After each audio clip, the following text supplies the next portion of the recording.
아직도 모르겠어. 괜찮을까? 뭐가 고민이야. 그냥 자보면 되지. 어머, 미쳤어? 미치지 않았습니다. 2주간 실사용 후 불만족 시 환불 가능한 쇼앤 침대니까요. 고객 만족을 향한 끝없는 노력, 믿을 수 있는 딴지마켓의 신강자. 침대에 대한 고민은 쇼앤침대에 맡기시고 여러분은 꿀잠만 누리세요. 이제 고민하지 마세요. 누워본 몸에게 물어보세요. 편안함을 파는 사람들 쇼앤침대, 딴지마켓에 있습니다. 너는 뒤로 빠져라. 이 비겁한 교훈을 가르쳐야 했던 우리의 600년의 역사, 이 역사를 청산해야 한다. 권력에 맞서서 당당하게 권력을 한번 쟁취하는 우리의 역사가 이루어져야만이 이제 비로소 우리의 젊은이들이 떳떳하게 정의를 얘기할 수 있고 떳떳하게 불의에 맞설 수 있는 새로운 역사를 노무현 만들 수 대통령이 있다. 말하는 설득과 소통의 원칙. 대통령이 말하기 위즈덤 하우스. 엄마, 나 가게 안 하고 싶은데. 너 가게 해봤니? 농식 만들어봤니? 인테리어는? 집기는? 일할 사람은? 운영은? 가게 자리는? 그래도만! 너 돈 있니? 난 요술램프 몬스터 셰프다. 네가 원하는 모든 것을 들어주마. 맛집의 맛을 똑같이 만들어줄 수 있어요? 맛뿐만 아니라 돈과 청음의 모든 비법을 알려주겠노라. 야하! 이젠 걱정 고민 끝. 네이버 검색창에 몬스터 셰프라고 쳐주세요. 상담 문의 02-458-8838 몬스터 셰프!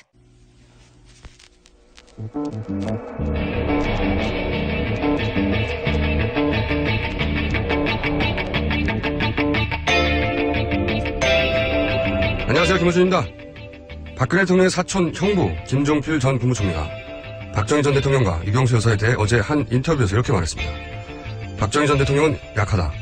그렇게 약한 사람이 없다. 약해서 의심도 잘했다.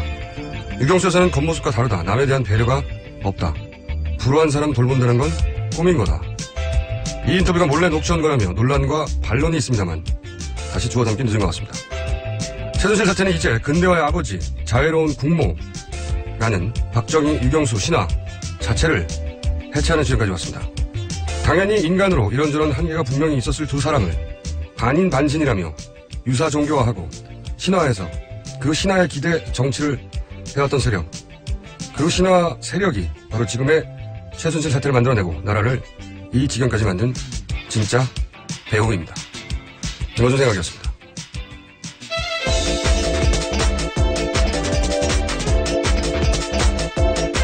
자, 오늘도 송채경 기자 잠이 덜 깬 얼굴로 나와 계십니다. 안녕하세요. 네, 안녕하세요. 한겨레 지구 송채경입니다. 아침에 힘들죠? 네. 할 수 없어요. 자, 첫 뉴스는요? 네, 더불어민주당 추미애 대표가 어제 당내 논의도 거치지 않고 박근혜 대통령에게 전국 수습을 위한 양자회담을 제안을 했다가 당내 반발로 취소하는 일이 있었습니다. 이 막전 막후는 저희가 하영 기자하고 다르게 해봤어요. 그래서 여기까지만 해주시면 될 것 같고 다음 뉴스는요? 네, 여야 3당이 어제 최순실 게이트 특별검사 도입과 국정조사 실시에 합의를 했습니다. 특별검사 같은 경우에는 이제 더불어민주당과 국민의당, 야당이 합의해서 추천한 뒤에 대통령이 이제 한 명을 임명하는 방식으로 하기로 했고요. 보통은 이제 여야 합의해서 한다고 하는 게 통례인데 네. 이번에는 야당만 추천한다. 네, 맞습니다. 이 상황이네요. 예. 네, 수사 대상으로 청와대 이제 우병우 전 민정수석이 들어가고요. 그다음에 또 청와대 관계인들이 들어간다 이렇게 밝혔는데 여기에 이제 대통령이 포함된다 이렇게 밝혔습니다. 특히 우병우 민정수석 수사 대상이다. 이 부분이 저희가 주목하는 부분입니다. 네. 특검 이야기는 이제 앞으로 계속 나오겠죠. 다음 뉴스는요? 네, 한국과 일본이 어제 군사정보보호협정 체결을 위한 3차 실무회를 열었고 협정문에 가서명해서 논란이 커지고 있는데요. 이제 국민적인 동의가 필요한 사안인데 너무 졸속으로 밀어붙였다 이런 비판이 나오고 있습니다. 요 사안은 저희가 또 2부에서 인터뷰를 할 예정입니다. 그때 다루기도 하고. 네, 자, 오늘 저희가 주시하는 뉴스, 저희가 뉴스가 너무 많아가지고요. 최순실 골라야 관련해 됩니다. 정말 뉴스가 많아서 앞으로 오늘 뉴스 공장에 주시하는 뉴스 고르기로 했어요. 근데 지금 이 뉴스가 이제 주시할 뉴스인 거죠. 예. 네, 전해드리면요. 베트남 주재 고위 외교관 선임에 최순실 씨 일가가 개입한 정황이 있다. 이런 의혹이 이제 제기된 건데요. 주 호찌민 한국 총영사관의 김재천 영사가 JTBC와 이제 인터뷰를 한 내용인데, 뭐라고 얘기를 했냐면, 전대주 전 베트남 대사와 박노환 현 호찌민 총영사의 임명 과정이 정상적이지 않았다. 이렇게 주장을 한 건데요. 왜냐면 전대주 전 대사 같은 경우에는 외교 업무 경험이 전혀 없는 민간인 출신이다. 그리고 이 전대주 전 대사가 최순득 씨의 아들인 장승호 씨가 유치원 사업을 하는데 도움을 줬다. 이렇게 주장을 한 거고요. 네, 박노환 총영사 같은 경우에도 이 전대주 씨와 함께 공사로 일을 하다가 이제 지난 2005년 4월에 호찌민 총영사를 맡았는데 역시 이분도 그 장승호 씨를 도와주기 위해 임명을 했다. 이런 의혹이 나온다. 이런 내용입니다. 이게 왜 주요 주목 뉴스냐면 사실 베트남 뉴스가 굉장히 중요한 뉴스인데 후속 보도도 잘 없고 네. JTBC 정도가 계속 후속 취재를 하고 있고 검색어도 잘 등장하지 않고 네, 그렇죠. 네, 그리고 관련 블로그들은 포털에서 보통 삭제되거나 그래요. 네, 그 아마 누군가 요청했겠죠. 근데 이게 뉴스가 띄엄띄엄 있어가지고 이 뉴스의 전체 그림을 보기 힘든데 한마디로 말하면 베트남 대사가 네, 어느 날 갑자기 외교부도 모르는 네, 전혀 모르는 현지 기업 근무 경력의 상공인 출신 이분 됐다는 거죠. 네. 근데 이분이 알고 봤더니 최순실 씨의 누나, 언니죠, 언니죠. 언니, 네. 언니, 최순득 씨의 아들. 네. 저희가 이제 몇 주 전부터 나오는 그 숨어있는 비선실세라고 하는 장시호 씨. 네. 예, 오빠. 그렇죠. 예, 온 가족이 다 나옵니다, 여기는. 네. 이제 그 장승호 씨가 베트남에서 유치원 사업을 하는데 네. 거기에 도와줬던 사람이다. 그 사람이 갑자기 외교부도 모르게 대사로 임명이 됐다. 이거죠. 네, 그렇습니다. 그리고 이 장승호 씨 관련해서 처음 나온 뉴스는 뭐냐면 이제 대통령이 정권 초기에 베트남을 방문했어요. 예. 네. 근데 그 교민 만찬을 하면 거기 참석자들을 교민들이 쭉 작성하죠. 네. 근데 이 장승호 씨가 하는 사업은 베트남에서 크게 뭐 하는 사업도 아니어서 여기 교민들이 작성한 리스트에 들어가지 않았어요. 근데 청와대가 이 사람만 유일하게 만찬에 참석하라고 지시를 해서. 네, 갑자기 네, 뛰어넘기 식으로 들어갔다 이런 보도가 그렇죠. 있었죠. 이쯤 되면 박근혜 대통령 베트남 방문 자체가 이게 최순실 씨의 의도가 아닌가 의심해야 되는 상황인데. 여간 그때 한번 등장을 했고. 네. 또 이제 띄엄띄엄 있다가 뭐가 나왔냐면 대사. 그렇죠? 네. 대사 말고 총영사도 방문 총영사도 사실은 전 전대사죠. 네. 이분은 전대주 전대사. 네, 전 대사가 더 이상 대사가 아닌데 그때 근무했던 사람으로 네. 이 장승호 씨를 도와주려고 임명된 거다라고 하는 인터뷰를 누가 했느냐? 네. 현직 영사가 있어요. 네, 현직 영사죠. 외교부에 현재 지금 근무하고 있는 외교관이 이 두 사람의 임명은 외교부의 백으로 된 게 아니다. 외교부에서는 정상적이지 않은 영전이었고 이건 말도 안 된다라고 인터뷰를 했어요. 굉장히 큰 인터뷰죠. 네, 그렇죠. 현직 공무원이 자기의 신분을 드러내고 인터뷰를 하는 건 굉장히 이례적이죠. 저는 전례 단 한 번도 본 적이 없어요. 네. 단 한 번도 본 적이 없는 일이 마구 일어나긴 하는데 현직 외교관이 자기 이름을 내고 인터뷰를 해버린 거예요. 네. 실명 고발을 한 거죠. 굉장히 큰 사안입니다. 그 외교가에서는 말도 안 되는 사람이 됐다. 이런 이제 지원을 한 것이고요. 근데 말도 안 되는 사람이 된 이유가 최순실 씨하고의 관련성 때문인 것이고. 네. 그러니까 실제로 그 장승호 씨가 유치원을 개원하는 과정에서도 베트남에서는 이제 외국 사람이 그렇게 유치원을 세우고 하는 게 쉽지가 않은데 그게 한 것도 좀 약간 의심스럽다는 보도도 나오기도 했었습니다. 네. 그 보도도 왜냐면은 베트남에 지출하는 보통 합작으로 한다든가 그런데 교육 분야에서 합작이 아니라 단독으로 법인을 왜냐면 이 법인을 쭉 따라가 보면 그 소유주가 결국은 최순득 씨. 네. 최순실 씨 언니로 나오거든요. 그러니까 한국 기업이 독자적으로 교육 사업에 법인을 세웠는데 그걸 사업 허가를 해줬다. 거의 유일한 케이스로 알고 있다고 해요. 네, 맞습니다. 근데 그 유일한 케이스가 있을 수 있었던 게 베트남 총영사에서 보증서를 써줬을 것이다. 네. 라는 여기 보증서를 썼다는 것은 이제 국가가 이제 보증한다는 거죠. 요 사업은 나라가 보증합니다. 라고 하니 이제 허가가 났을 것이라고 하는 건데 근데 그 총영사가 최순실 씨와의 연관성이 있다. 네. 여기까지만 하면 그냥 자기 그 사촌이 아니죠. 조카. 네, 사촌 조카. 네, 조카가 베트남에서 하는 사업을 도와주려고 그랬을 수 있지 않나요? 인사를 개입했다 네. 정도로 보여질 수 있는데 여기서 한 걸음 더 나가는 뉴스가 네, 또 다른 뉴스가 있었죠. 외교 횡령 뉴스가 있습니다. 외교 횡령. 네, 외교 횡령이라고 외교부에 기밀 문서가 왔다 갔다 하는 바구니인데 그래서 죄송합니다. 이거는 검색을 통과하지 않거든요. 네, 공항에서 검색을 통과하지 않고 그냥 들어갈 수 있죠. 근데 외교부의 내부 제보에 의하면 이 횡령을 통해서 최순실 씨의 자금이 베트남으로 넘어갔다는 거예요. 그러니까 이 유치원이 자금 세탁의 창고일 수도 있다는 바로 내용이에요. 그거죠. 네. 그러니까 이제 최순실 씨 일가가 자신의 자산을 해외로 옮기고 할 때 이제 그 피하기 위해서 이 외교 횡령을 이용했고 그러자면은 외교부의 도움이 필요하고 그러자면은 그리고 그 사업들을 봐줘야 되니까 그러니까 소위 말해서 자금 세탁을 하고 해외 세탁을 하고 유출하는 창구로 만들기 위해 이런 인력을 배정한 게 아니냐. 네. 무리하게. 이런 의혹입니다. 사실 이렇게 전체 그림을 놓고 보면 엄청나게 중요한 뉴스고 그렇죠. 그리고 이제 조각조각이 드러나고 있는데 다 이게 이어 맞춰지면 이건 말도 안 되는 거군요. 국가 기관과 권력을 이용해서 사실은 자기 개인 재산을 해외로 반출하고 세탁하려고 한 거잖아요. 네. 검찰 수사 목록에 이것도 넣어야 되겠네요. 당연히 넣어야 됩니다. 당연히. 엄청나게 큰 뉴스라고 보고요. 이 뉴스가 모두가 주목해야 될 뉴스라고 봅니다. 그러니까 근데 베트남에 띄엄띄엄 나고 국내도 너무 매일매일 뉴스가 나오니까 이거 네. 잘 안 보게 되는데 이 뉴스 굉장히 중요합니다. 네, 저희가 오늘 주목하는 뉴스는 베트남 뉴스였고요. 자, 다음 평범한 뉴스들 전해주시죠.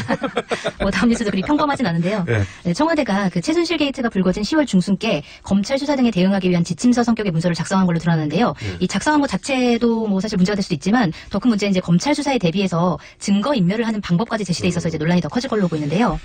이 뉴스가 참 뭐랄까요 이게 범죄 집단이 이런 걸 하면 정부가 이런 거를 조사하는 건데 여기서 네. 거꾸로 이제 정부가 이런 걸 하고 증거인멸을 하려고 하는 거죠. 네. 네.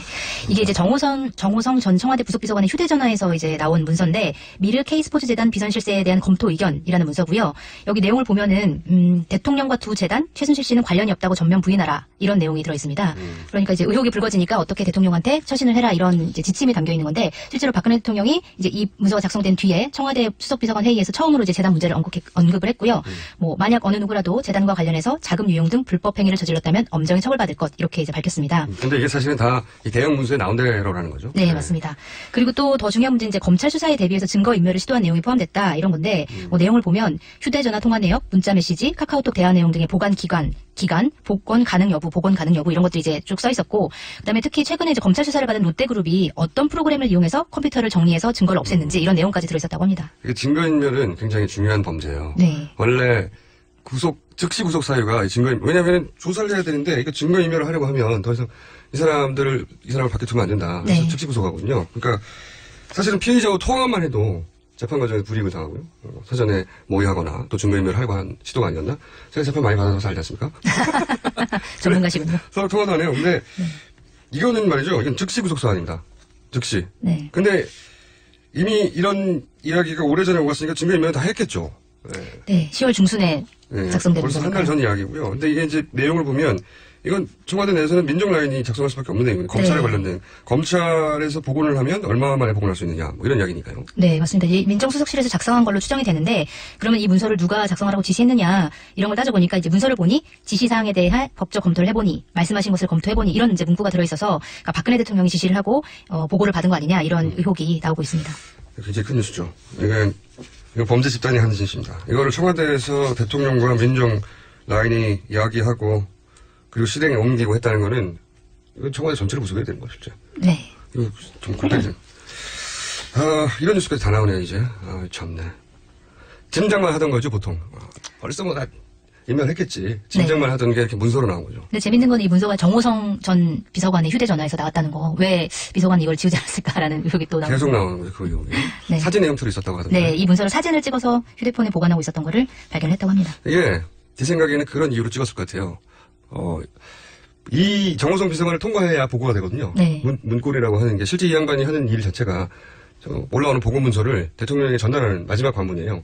근데 전달하기 전에 여기 보면 휴대전화 통화 내용, 문자 메시지, 카카오톡 대화 내용, 복원 가능, 뭐 컴퓨터 삭제 방식 요 내용 자신도 숙지해서 하려고 찍어둔 것 같은데 아마도. 제대로 못했네요, 근데. 네, 보고서는 대통령한테 전달해야 되니까 자기한테 남지 않잖아요. 보고하기 전에 찍은 것 같은데 하고 나서 본인은 정작 이걸 삭제를 제대로 못했다. 네. 이게 이상한 대목이긴 합니다. 아니면 또 이제 본인이 이걸 찍어서 외부로 유출하려고 한 거 아니냐, 뭐 최순실 씨나 이런 쪽에 유출하려고 한 거 아니냐라는 의혹도 가능하죠. 그런 의혹도 있죠. 네.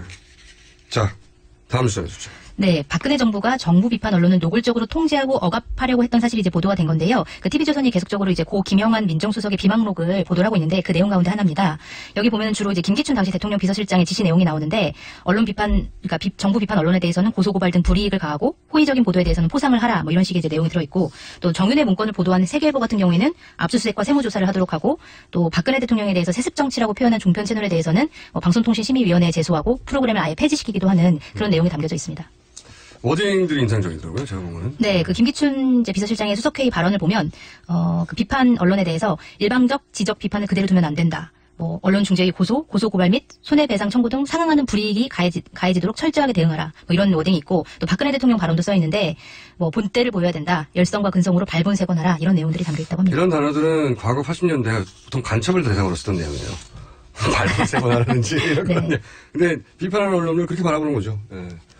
발본색원하라든지. 실제 당시 뭐 세계일보. 네, 세계일보는 압수수색까지는 아니지만 세무조사를 당했었죠. 네. 그리고 채널A 같은 종합편성 채널 같은 경우에는 아예 프로그램 자체가 폐지됐고요. 프로그램이 폐지됐다고 하니까 저도 갑자기 생각나는 게 있는데 과거에 이제 이명박 대통령 시절에 제가 한 종편의 프로그램에 생방송에 게스트로 나갔어요. 제가. 종편이요? 네. 아, 그런 적이 있었어요. MBN. 네. 완전히 종편으로 바라기 직전이죠. 근데 제가 경고했거든요, PD한테. 네. 나를 생방송으로 보면 내가 폐지될 수도 있다. 무슨 얘기를 할지 모른다. 네. 근데 이제 쭉 여러 패널들이 나와 있고 제가 게스트로 나왔는데 고정 패널들이 저한테 한 분이 이명박 대통령에 대해서 어떻게 생각하시냐고. 그때가 네. 이제 정권 초기였어요. 그래서 제가 저는 이명박 대통령 싫어합니다. 그렇게 센 발언 아니거든요. 아니 그러니까요. 네. 싫어할 수도 있잖아요. 네. 좋아할 수도 본인 있고. 의견을 제시할 수 있는 나는 싫어합니다. 네. 그런데 그 프로그램이 없어졌어요. 제가 PD한테 경고했는데 참. 어쨌든 TBS도 좀 조심해야 되는 거 아닙니까? 아니 저는 이명박 대통령이 싫습니다. 딱 한마디거든요. 그러면서 다른 얘기 쭉 했는데 프로그램이 없어졌습니다. 그 PD에게 이 자리 별로 심심한 그런 일이 있었네요. 다음 뉴스 해주십시오. 네, 공장장님이 오프닝에서 좀 얘기를 하기도 했지만, 김종필 전 국무총리가 시사저널과의 인터뷰에서 이제 박근혜 대통령에 대해서 5천만 국민이 달려들어서 대통령직에서 내려오라고 해도 네가 무슨 대통령이냐 이렇게 해도 거기 앉아 있을 것이다. 고집이 굉장히 세다. 뭐 이런 얘기를 했고, 또 박근혜 대통령 같은 경우에는 이것도 사실은 보도에서 나온 내용이긴 한데 최태민과 친해서 자기 방에 들어가면 밖에 나오지도 않았다. 하루 이틀도 아니고 아침부터 깜깜해질 때까지 뭔 얘기를 하고 무슨 짓을 하는지 모르지만 들어앉아 있었다. 이런 얘기도 했고요. 그다음에 유경수 여사에 대해서도 대통령 부인이라는 이름에 맞게 행동하는 것처럼 꾸민 것이다. 이렇게 얘기를 했고. 유경수 여사에 대해서 사실 뭐라고 말하는 사람이 여태까지는 단 한 번도 없었는데 네. 그런 유경수 여사가 이때까지 보여줬던 이미지는 사실 연출된 것이고 실제로는 남에 대한 배려가 없다. 이런 네. 이야기는 처음 나온 건데 그 처음 나온 사람이 하필이면 가장 잘하는 김종필 전 총리여서 네, 사촌 형부죠. 박근혜 대통령의. 굉장히 파장이 큰 거죠. 그러니까 박정희 대통령의 형의 딸, 네, 맞습니다. 네, 형의 딸과 김종필 전 국무총리가 결혼을 결혼했죠. 했어요. 굉장히 가까운 사이죠. 네. 구태에서도 같이 했던. 근데 이제 이런 얘기를 했고 시사저널은 지금 논란을 겪고 있죠. 나는 그런 녹취하는지 몰랐는데 뭐 일방적으로 이런 네. 얘기했고 근데 이제 이미 녹취가 있으니까 주소담기 좀 늦어버렸고. 자, 시간이 다 됐는데 오늘 준비하신 뉴스 중에 간단하게 제목만 언급할 만한 게 우병우 관련 뉴스가 하나 있네요. 우병우 씨. 네. 우병우 뉴스. 드디어 최순실 씨와 우병우 씨의 장모가 골프 회동을 했다는 게 드러나네요. 네, 맞습니다. 우병우 전 청와대 민정수석 비서관의 장모인 김장자 삼남개발 대표가 이제 우수석이 민정비서관으로 내정된 직후인 2014년 6월에 최순실 씨와 함께 골프를 친 정황이 드러난 건데요. 알겠습니다. 네. 시간이 없어서 여기까지 하는데 그때 차은태, 고영태 다 있었다는 거고요. 네, 그 자리에 있었다는 거고요. 오늘 여기까지 해야 되겠습니다. 여기까지 하시고 뉴스가 너무 많아서 저희가 앞으로는 오늘의 주목할 뉴스 하나 골라가지고 집중적으로 다루는 것으로. 네. 네, 알겠습니다. 송채경화 기자 아직도 잠이 풀리지 않나 봅니다. 수고하셨습니다. 네, 감사합니다. 태산이 높다 하되 하늘 아래 매이로다. 오르고 또 오르면 못 오를 리 없건만은 사람이 제 안이 오르고 뇌만 높다 하나니. 영어가 어려운들 하늘 아래 말이로다. 백일 좀 삼 듣고도 들으면 안 들리기 없건만은 사람이 제 안이 듣고 영어 탐만 하나니.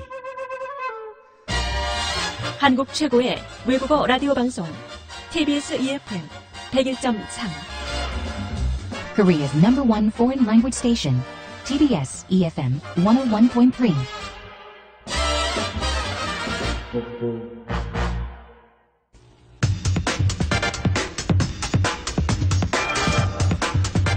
첫 번째 인터뷰입니다. 뉴스 공장에 최순실 씨가 관여하지 않는 국정이 있는 걸 따지는 게 더 빠르다 이럴 정도인데 그중에서 차원을 달리하는 의혹 중에 하나가 바로 해경 해체를 최순실 씨가 직접 지시한 것 아니냐 이런 의혹입니다.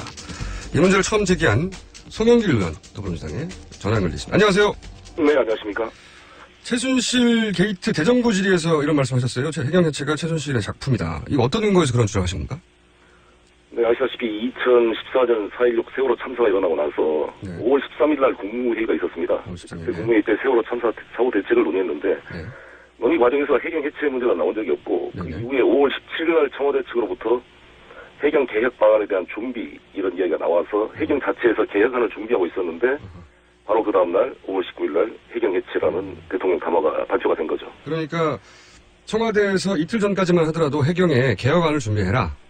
네, 그래서 해경은 개혁안을 준비하고 있었는데 바로 그 다음날 해체라는 단어가 갑자기 튀어나왔다. 네, 그렇습니다. 근데 이제 급하게 결정을 내렸다고 해서 바로 그 이유가 최순실이다. 이렇게 연결할 수는 없지 않습니까? 그렇습니다. 그래서 어찌됐건 의심이 갈 소지가 있었고 도대체 이게 대통령 본인의 의사로 이런 중대 결정을 할 수가 없었을 텐데 누구와 상의해서 됐을까 이걸 추적을 해보니까 누가 추적을 했나요? 내부에서 해경 내부에서 추적을 해보니까 그런 비선 결정들이 이제 이게 추정이 된다 이거죠. 그런 내부 제보가 있어서 저도 이제 쭉 해보고 있는데 아무튼 그럴 개연성이 가장 큰 걸로 보여집니다. 그렇지 않으면 이게 해결이 안 되는데 또 이게 그럴 개연성이 더 높아진 게 해경을 해체해서 국민안전처로 보내면서 나왔던 대책이 재난안전통신망을 1조 9천억 규모로 마련하겠다. 이게 발표가 됐거든요. 근데 이것의 주 계약자가 KT가 되고 KT가 차은택의 핵심 또 후원 회사가 된 거 아닙니까? 그렇게 연결되는 거군요. 네, 그렇습니다. 그리고 KT의 광고 방송을 그 아프리카 피처스하고 플레이그라운드 뭐 이쪽이 다 이제 뭐 독점적으로 계약을 한 걸 봐서 문제가 있다 이렇게 보는 거죠. 그런데 이제 제가 그날 주장하신 거를 제가 보기도 봤는데 그 해경 내부에서 정보관들이 도대체 왜 하루 만에 갑자기 해경 해체 얘기가 나왔냐. 청와대 내부의 비서진들도 몰랐던 내용인데 이게 하루 만에 이렇게 됐다는 게 이해가 안 간다. 이렇게 해서 이제 해경 내부에서도 누구의 결정인지 그 추적해 봤더니 최순실이라는 이름이 뒤에 나왔다. 네. 이렇게 말씀하셨는데 그런 해경 내부의 조사가 있었다는 거죠? 정보관에? 어떤 내부에서 그런 파악이 된 걸로 알고 있습니다. 예. 그런 내용이 이제 의원님한테도 제보가 된 거고요. 네. 그러니까 해경에서 자체적으로 알아보는 수준에서도 불과 오래 지나지 않아서 금방 최순실의 이름이 나올 정도로 최순실 씨가 사실 파악하려면 파악할 수 있는 이름이었던 거네요, 그때도? 조금 더 시간이 필요했답니다. 바로 파악된 건 아니고요. 한 몇 개월 정도 시간이 필요했습니다. 몇 개월 정도? 예. 어찌됐건 지난번 박관청 경정이나 거기 최경락 경위 보고서에도 최순실이 나왔다는 거 아닙니까? 검찰도 사실 그 정윤의 국정농단 사건을 수사하면서 그런 사실이 파악됐는데 다 묻은 거죠, 오히려. 그러니까 저는 지난 대정부 질문 때 황교안 당시 법무부 장관도 공범이 아니냐 이렇게 했던 거죠. 그리고 이제 말씀 듣다가 좀만 크게 말씀해 주십시오, 의원님. 네. 해경 정보관이 알 정도면 사실 그런 정보가 총 직결되는 우병우 민정수석은 당연히 알았을 거 아니겠습니까? 그렇습니다. 예. 당연히 알았겠죠. 그래서 이 우병우의 통제에 의해서 다 이게 오히려 본말이 전도돼서 문제를 제기한 조홍천, 박관천, 한일, 최경락이 다 구속되거나 기소되고 그 대가로 민정비서관에서 민정수석으로 승진한 거 아니겠습니까? 예. 근데 지금 보시기에 검찰이 우병우 전 민정수석은 제대로 수사할 것 같으세요? 제대로 수사 못할 것 같습니다. 예. 그렇죠. 그래서 오늘 특검법이 이제 통과될 텐데 특검법 통과가 되면 그 사실 자체가 현재 검찰의 수사를 좀 더 압박하는 효과가 있을 걸로 기대가 됩니다. 특검이 검찰 수사도 진행되고 특검도 따로 진행되는 거죠? 그렇습니다. 예. 지금 특검 말씀이 나와서 드린 질문인데 특검 후보자들은 국민의당과 원내정당 그러니까 국민의당과 더민주에서 각각 한 명씩 추천하는 겁니까 그럼? 아니면 한 명을 추천합니다. 한 명을 추천하고 이제 특검 보호를 받고 검사를 파견받는 거죠. 아예 한 사람만 대통령에 추천하고 대통령은 이를 거부할 수 없이 무조건 승인해야 되는 거군요. 네, 그렇습니다. 야당에서 과거처럼 여당 추천한 사람 야당 한 사람씩 각각 추천 이게 아니군요. 네, 그런 걸로 알고 있습니다. 정확히 확인해 보겠습니다. 알겠습니다. 그러면 예. 방금 이제 그렇게 급하게 단 하루 만에 정부 조직을 아예 해체하는 결정을 한 것이 청와대 내부에서도 몰랐는데 해경도 몰라서 파악을 하다 보니 최순실의 이름이 나왔다 이런 말씀하셨는데 그렇게 급하게 결정한 이유로 이제 의심을 하신 것 중에 하나가 국민안전처를 변하면서 거기 이권 사업이 있었고 그 이권 사업을 따라가다 보면 뒤에 또 최순실의 의혹이 있다 이런 말씀하셨잖아요. 그렇습니다. 예. 이권 사업 때문이 아니냐 이런 말씀하셨는데 이권 사업 말고 또 다른 이유도 있을까요?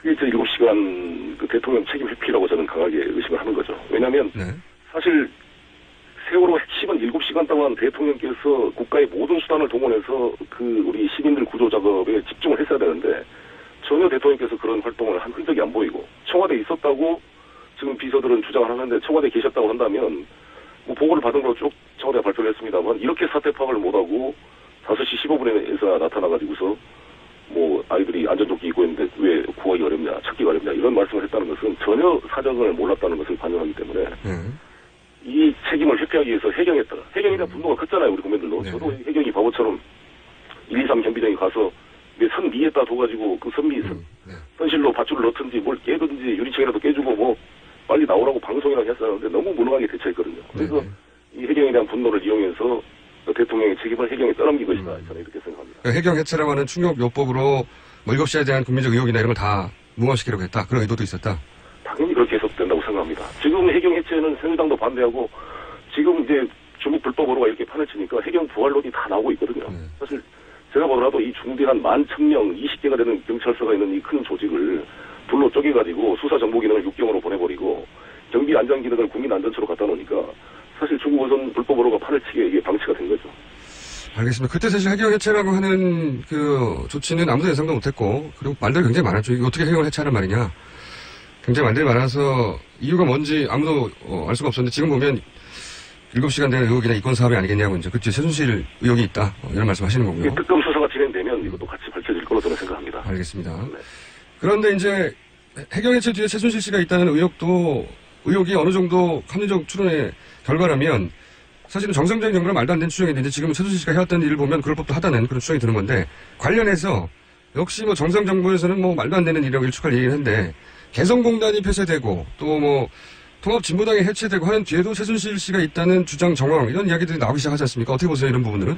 그럴 가능성이 크다고 봅니다. 특히 개성공단 같은 경우는 통일 대박론을 이제 최순실이 제시했다라고 나온 걸 봤을 때 북한 붕괴론, 통일 대박론 이게 어떤 주술적인 판단 냄새가 나고 이것에 기초해서 개성공단이 이렇게 폐지가 된 게 아닌가 이렇게 의심이 됩니다. 그런 쪽으로는 아직 뭐 제보나 구체적 정황이 나온 것까지는 없죠. 그렇습니다. 예. 알겠습니다. 저희가 요 사안은 원포인트로 해경 해체에 관련해서는 오로지 의원님만 주장하시기 때문에 제가 여쭤본 건데 다음에 다른 사안으로 전화 통화를 해야 되겠습니다만 그 전에 마지막으로 하나만 더 여쭤볼게요. 네. 의원님. 어제 추미애 대표 영수회담 갑자기 제안하셨잖아요. 취소됐는데 왜 제안했고 왜 취소됐나요? 100만 촛불 민심을 전달해서 최후 통첩을 하고자 이렇게 의혹을 가지고 오셨는데 이게 야권이 같이 했어서 상의를 하지 않고 한 게 좀 실책이었다고 생각합니다. 그러니까 의도 자체는 보통 사람들이 무슨 협상하는 거 아니냐 이게 아니라 최후 통첩을 하려고 했다 강한. 네네. 네. 그런데 이제 그 과정 절차에 있어서 야권과 공조가 제대로 안 돼서 문제가 생겼다. 그렇게 생각합니다. 야권 3당 대표 같이 상의를 하고 그 시기도 대통령이 조사를 받고 난 이후에 확실하게 하야 의사를 좀 내부적으로 확인을 하고 그것을 공식화시키면서 질서 있는 수습을 하는 걸로 했다면 뭔가 성과를 낼 수 있지 않았을까 생각합니다. 그럼 제안 자체가 문제라기보다는 이제 절차나 타이밍이 문제였다는 말씀이시네요? 네. 방식 자체가 3당이 같이 했어야 된다고 봅니다. 예. 본인이 대표였다면 그랬겠죠? 네. 그 얘기는 다음 기회에 한번 하겠습니다. 오늘 말씀 감사합니다. 네, 감사합니다. 네, 지금까지 더불어민주당의 송영길 의원이었습니다.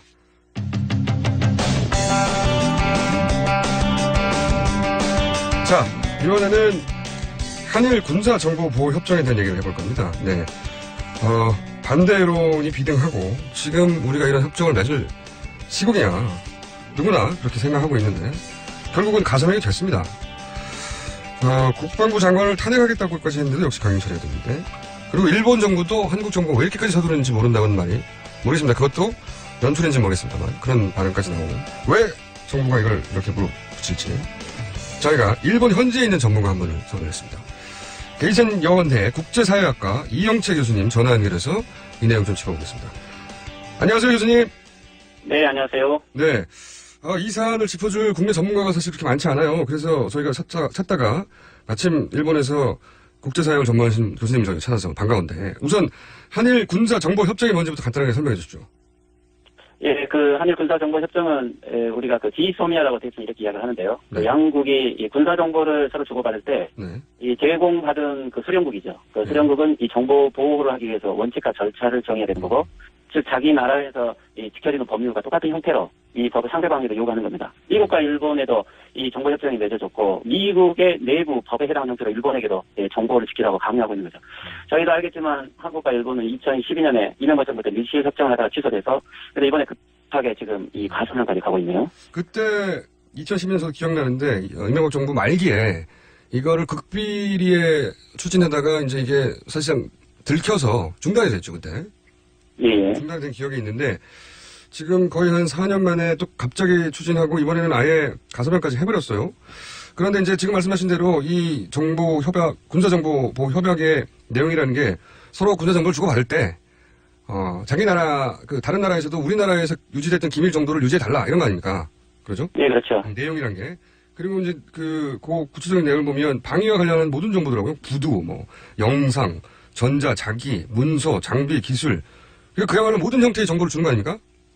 예, 그렇죠. 이것은 단지 어떻게 보면은 군사 훈련과 관련된 통계 정보라든지요, 그리고 영상 그리고 전술 관련된 신호, 거의 그 양국이 동시 군사 작전에 필요한 이런 정보들을 서로 공유함에 있어서 지켜야 할 원칙을 정하는 거죠. 그러니까 이 내용만 보면 전쟁이 났을 때 마치 하나의 군대처럼 움직일 수 있도록 하는 사전 작업이다 이런 생각이 들거든요. 예, 실질적으로 이 양국의 시스템을 통일시키고 이것은 시스템 통합과도 관련된 내용이 공유되고 있기 때문에 상당한 양국 간의 신뢰관계가 없으면 실질적으로 이 협정이 기능을 하기가 어렵고요. 그렇기 위해서는 또한 한국과 일본 간의 현재 그런 상호 신뢰관계가 얼마나 있는지 현재 한국과 일본은 미국을 매개로 해서 서로 정보 교환을 하고 있지 않습니까? 네, 그래서 어떻게 보면 미국 입장에서 보면 많이 답답한 거죠. 한국과 일본이 직접적으로 하기를 원했고 이것은 벌써 2009년부터 실질적으로 미국이 압력을 가해온 건데 한국의 여러 상황상 한일 간의 관계에서도 되지 않았죠. 근데 지금 이 단계에서 이 정도 높은 수준까지 추진을 하는 것은 솔직히 말해서 많이 무리가 있다고 봅니다. 어떤 점에서 무리가 있다고 보십니까? 지금 현재 한일 간의 관계에서는 물론 역사 문제를 보더라도 일본 위안부 문제라든지 또는 소녀산 철거 같은 이런 부분에서 역사 청정과 관련돼서 많이 인정을 하고 있지 않지 않습니까? 특히 그 역사 문제는 과거 문제가 아니고 전전의 일본의 군사주의와 관련된 문제거죠. 그런데 이런 부분이 청산되지 않고 다시 일본이 어떤 군사주의를 갈 수 있는 명분을 줄 수 있고요. 또 이것은 다시 보면 오히려 일본이 과거 청산을 오히려 안 해도 된다고 하는 이런 문제를 줄 수가 있습니다. 그리고 또 하나는 이게 단지 한일 간의 정보 교환이라보다는 북한의 핵 미사일 정보를 공유할 수 있다라고 국방부는 이야기하고 있지만 실질적으로 이게 과연 북한의 미사일 관련 또는 핵 관련 정보만 해당하는 겁니까? 아주 우려하는 것은 이게 미국의 MD 체계를 위한 편입 과정이 아닌가라고 생각하는 거죠. 왜 그러냐면 시점이 한국에서 사드 배치가 되고 나서요. 그리고 또 그 전부터 일본에서는 벌써 작년이죠. 이 안보 라인이 개정이 됐고 또 일본의 안보국회가 성립을 했죠. 그러고 나서 올해는 한국에 사드 배치가 되고 그리고 나서 이 한일 간의 군사정보 협정은 거의 사드 배치 이후에 당연히 따라올 거라고 따라오지 않으면 사드 배치 자체가 의미가 없는 것이죠. 한국에 있는 미국의 레이더도 공유를 해야 되니까요. 그러면서는 이것은 동시 작업으로 지금 진행되고 있다고 봅니다. 그러니까 말씀을 요약하면 미국이 자국을 방어하기 위해서 필요한 미사일 방어 체계 그 속에서 이제 일본의 레이더는 한국의 사드 다 필요한데 이런 정보를 미국을 거쳐가면 불편하니까 직접 교환해서 빠르게 통합하려고 하는 의도 속에서 이런 군사정보보호협정이 추진된 게 아니냐 급속도로 이런 의도를 가지고 계신 거죠. 예, 그렇죠. 벌써 2009년에 저희들이 그 한미일 3자 국방 휴메를 했을 때 당시에 에드워드 라이스 주일 미군 사령관은 정보 경로가 미일 그리고 한미 양자 사이에 너무 배타적으로 이루어지고 있기 때문에 MB에 차질을 빚고 있다고 벌써 그 당시에 이야기를 했었습니다. 그래서 2009년부터 한국과 일본 간의 정보교체 흉내를 계속 이야기를 했던 거죠. 근데 올해도 이 사드 배치가 되고 나서 8월 2일이던가요? 아마 그 빈센트 브룩스 주한 미군 사령관이 이제 한미일 군사정보 공유와 한미일 공동 군사작전이 필요한 것을 바로 강연에서 강조를 했던 것은 실질적으로 저희들이 이 한일 군사정보 협정이라는 것은 MD 배치, MD 편입의 과정이라고 보는 게 정확할 것 같습니다. 이 과정이 미국의 군사적을 위해서 우리가 이 협정을 서두르고 있다. 이런 우려인 거고 1차적으로는. 그리고 결국은 그렇게 되면 사실 따지고 보면 위안부 문제를 이렇게 졸속으로 해결한 것도 그러면 이 협정을 맺기 전에 걸림돌이 되는 위안부 문제를 해결하기 위해서 미국의 압력에 의해서 위안부 문제를 졸속으로 했다. 이런 그 해설이 많았거든요. 다 묶어서 생각할 수 있는 거네요. 위안부 문제도 그렇게. 이 협정. 예, 그렇죠. 그래서 저희들이 원래 이 위안부 문제는 작년 12월에 이 합의되는 과정은 실질적으로 많은 사람들이 놀랐던 것도 이 한일 간의 역사 문제라는 것이 새로운 한일 국교정상 50년에 앞으로 50년을 견토하는 중요한 지점이라고 본 거죠. 그런데 이 새로운 이 한일 간의 전체 전략이 재편되기 전에 그러니까 저희들도 일본과 어떤 식으로 앞으로 관계를 맺어야 되는지 새로운 정권을 포함을 해서 한일 관계 아주 정책적인 전환이 필요한 시점인데 여기서 위안부 합의라는 것이 너무 조속적으로 되고 합의가 없는 사이에 실질적으로 왜 이랬을까라는 의문을 많이 했었는데 이후에 북한의 핵실험이 있었고 그리고 사드 배치가 진행되는 일련의 과정을 보면 미국의 어떻게 보면 2004년부터 그리고 2009년 그리고 지금 현재까지 전술적 유엔 전략의 약 10년 구상 속에서 벌써 이 한일 간의 군사정보 공유라는 것은 큰 시나리오 속에 있었지 않느냐라고 생각이 됩니다. 그런 미국의 이익을 우리가 만약에 미국을 이익을 위해서 협정을 맺었다면 우리도 받아냈어야 하는 게 있는데 그렇죠? 뭐 외교적으로 주고받는 게 있으면 이런 일도 가능할 수도 있는데 우리가 받아낸 건 뭐라고 보십니까? 눈에 보이지가 않는데. 예, 실질적으로 지금 이 한일 정보협정에 우리가 우려하고 있는 것 중에 하나는 물론 한미일이 미국과 중국이라든지 한국의 안전보장을 위해서 어떤 상호적인 시스템을 갖는 것은 필요하겠죠. 하지만 저희들이 다른 나라의 정보공유 협정과 한일 간의 정보공유 협정은 좀 더 다른 맥락을 가지고 있죠. 일본은 한반도를 침략한 적이 있고 또 한반도에 진출할 수 있는 여러 명분을 가지고 있습니다. 2015년 안보국회가 9월달에 성립하고 10월달에 열린 일본의 나카다니 방위장관과 그리고 한국의 국방장관의 회담에서 일본은 그랬죠. 38% 이남에는 한국의 주권이 영향을 미치지만 38% 이북에는 영향이 없다라고 이야기를 했습니다. 이것은 다른 말로 하면 한반도 유사 사태가 되면 일본은 언제든지 한국에 다시 미국을 원조한다는 협력한다는 명분으로 들어갈 수 있는 근거가 있죠. 즉 이 한일 정보협정의 내용인데 한일 정보협정은 지금 현재 한국이 가지고 있는 정보만 가지고도 일본보다 훨씬 빨리 실질적으로 북한에 관련 정보를 얻고 있습니다. 핵 실험도 그렇고요. 그렇지만 일본에게 있어서 이 협정은 마치 북한에 대한 공격 또는 북한에 대한 진출에 필요한 여러 정보들을 통합적으로 앞으로 운영하게 될 것 같습니다. 그러면은 우리가 미국에게 있어서 최소 일본이 이 한반도 문제에 개입을 할 수 있는지 없는지 명확한 한국의 입장을 표명을 했어야 되고 또 그것에 대한 보장을 받지 않으면 어떻게 보면 이것은 일본 자위대가 자유롭게 미국과의 연대라는 이름으로 한반도 문제에 개입할 수 있는 하나의 근거를 주고 있는 것 같습니다. 말씀하시니까 1965년에 그 미스야 연구라고 그 일본의 구구들이 한반도에 재진출을 하는 그런 구상을 한 적이 있지 않습니까? 그게 예, 그렇죠. 들켜서 큰 논란이 됐었는데, 근데 그때 되돌아보면 결국 일본의 극우 세력들은 여전히 한반도에 전쟁이 나면 미군의 핵무기들을 자기들이 받아서 한반도에 떨어뜨리고 그리고 그런 이후에 한반도에 진출한다. 땅에 재진출한다. 이런 구상을 실제로 하지 않았습니까? 그때. 그죠? 예, 그래서 일본은 특히 경제적인 이유와 군사적인 이유가 같이 가고 있는 점을 봐야 됩니다.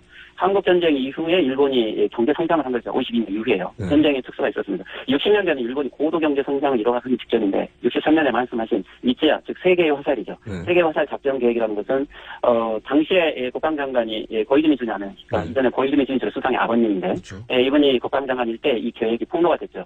한반도에 핵전쟁이 일어난다. 그리고 나서 한국과 일본과 미국은 북한 지역을 점령을 함으로써 일본이 다시 한반도에 진출한다. 네. 이것은 당시에 일본 고도 경제 성장 속에서 일본이 전쟁이라는 하나의 특수의 이 계획을 설립하면서 경제 성장을 세고 있다는 겁니다.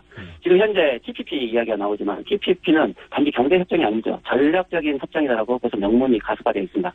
그래서 미국과 일본은 TPP로 이 동아시아 전체의 경제와 그리고 한미의 군사 동맹을 통한 특히 정보 협정을 통해서 같은 한반도에 또 하나 유사 사태를 대비하고 있는 거죠. 2011년 3.11 일본의 대지진과 방사능 피해 이후에 실제적으로 일본이 경제적 위기가 있는 것이 사실이고, 근데 현재 좀 엔저 정책으로 나타나고 있지 않습니까? 지금 현재 일본의 이런 경제의 하나의 돌파구로 이 한국반도에서 유사 사태라는 것도 저희들이 상정을 해야 될 것 같습니다. 알겠습니다. 이게 사실은 미국이 자국 방어를 위해서 군사적 목적에 이런 협정을 원하는 건 또 당연한 건데 일본 역시 일본 극우가 오랫동안 구상해왔던 유사시 한반도 재진출 본인들의 땅을 지키기 위해서는 한반도에 문제가 생기면 자기들 즉시 개입해야 된다는 게 오래전부터 그들의 수건 아니겠습니까? 근데 이제 그게 이 한일 군사 정보 협정으로 어떤 발판이 마련되었다 이렇게 이제 해석할 수가 있는 거네요. 네. 예, 그렇죠. 네, 그래도 저희들이 그러니까 지금 이 일본과의 관계가 위안부 문제뿐만 아니라 아주 전체적인 일본 외교 정책의 비전이 지금 나와 있지 않지 않습니까? 교수님. 그리고 또 현재 여보세요. 네, 저희가 시간이 다 돼가지고 아쉬운데 오늘은 여기까지 해야 될 것 같고요. 저희가 한 번 더 연결하겠습니다. 오늘 여기까지 될 것입니다. 감사합니다. 네, 감사합니다. 예, 수고하십시오. 네, 게이센 여대학원의 이영채 교수였고요. 저는 잠시 후 3부에서 다시 뵙겠습니다. 아쉽습니다. 인터뷰가.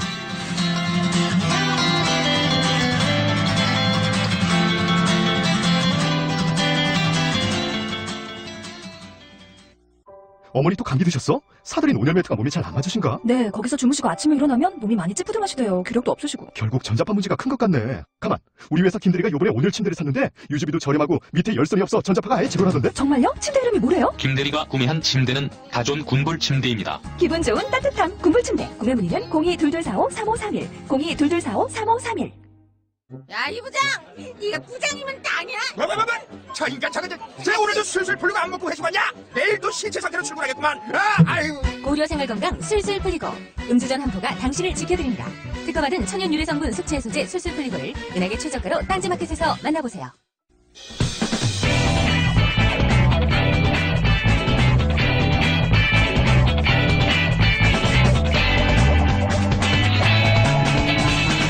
김어준의 뉴스공장.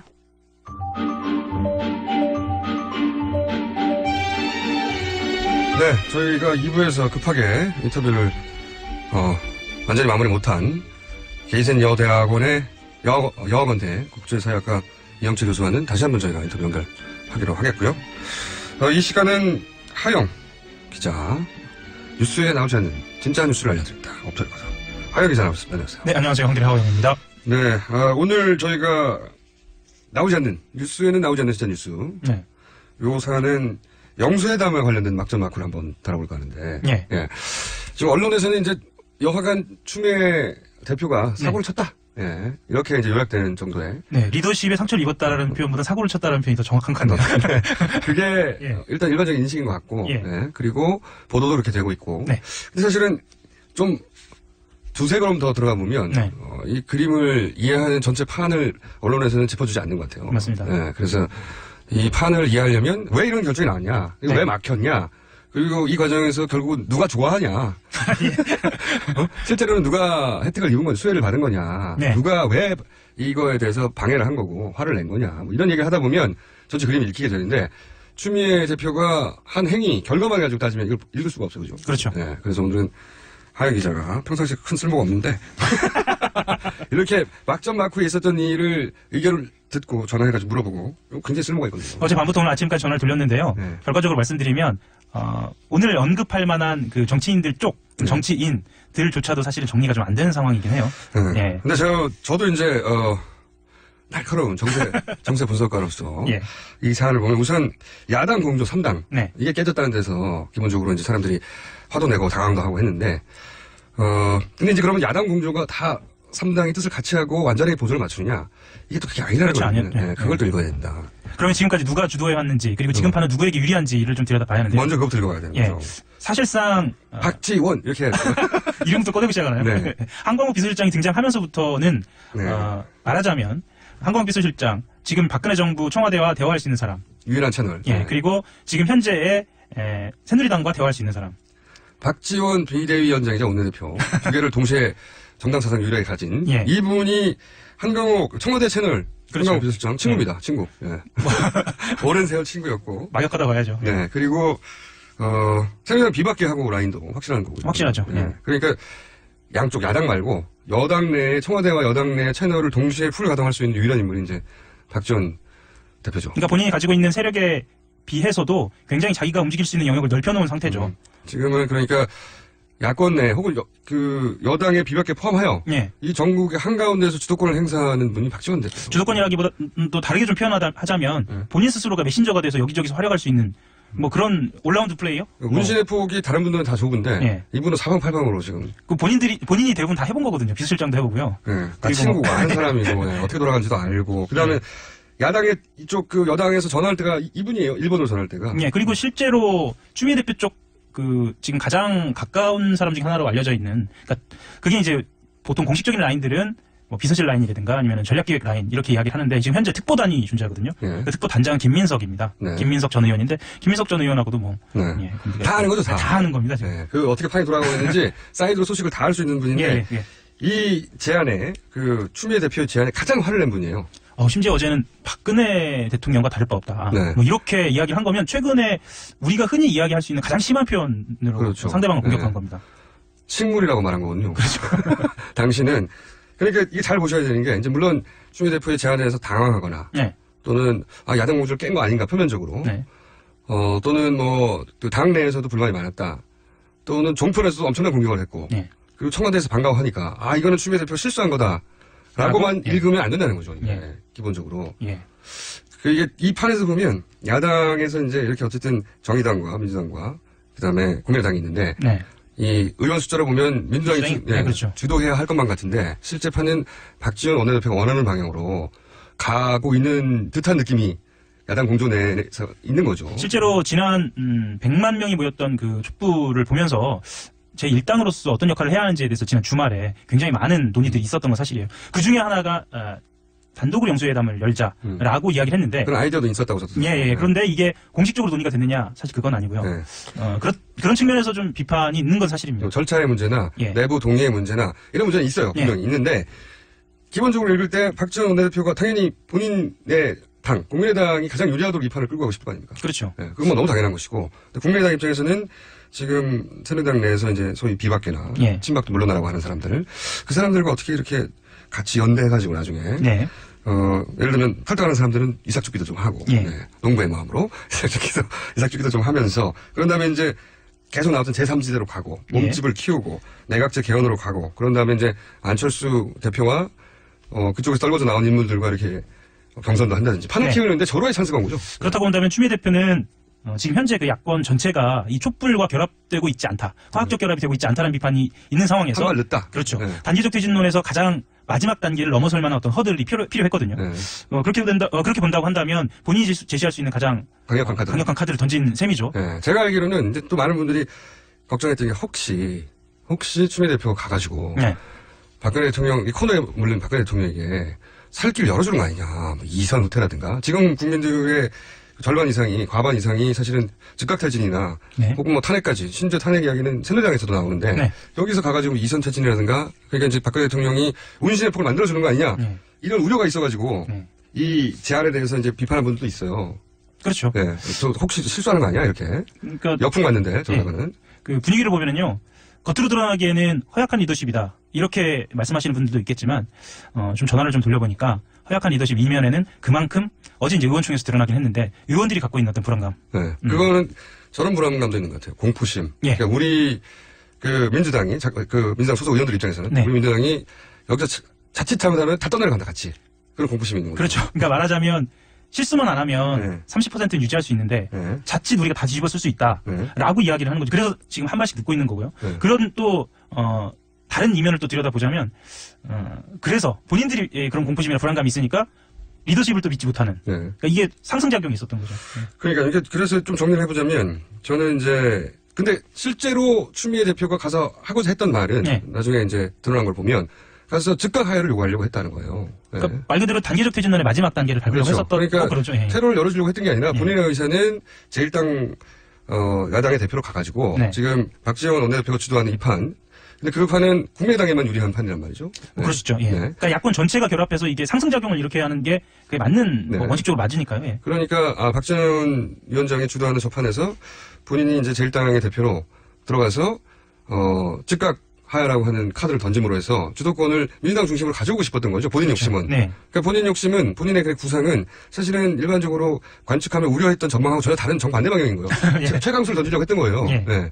그러니까 그런 지점에서 추미애 대표를 비판하는 분들 혹은 걱정하는 분들은 기우였던 거고. 근데 이제 문제는 보니까 추미애 대표가 이거를 진행할 때 실수를 몇 가지 했더라고요. 했습니다. 그러니까 예를 들면 가장 드러난 실수는 야3당 공조를 고려하지 않은 부분. 근데 박지원 원내대표한테는 비밀로 하고 싶었겠죠. 왜냐하면 그쪽을 견제하고 싶은 마음이 있었으니까. 근데 정의당하고는 최소한 뒤에서 마크에서 얘기를 좀 했었어야 하는 거 아닌가. 뭐 비선이 아니라고 하더라도 공식적으로 물밑 논의 정도는 진행을 할 수 있지 않았을까. 어제 그렇지 않아도 정의당 쪽하고 국회의장 정세균 국회의장하고 오찬이 있었던 것으로 알고 있는데요. 그 자리에서도 당황하기는 했는데 뭐 대놓고 비판을 하거나 그런 분위기는 아니었던 것으로.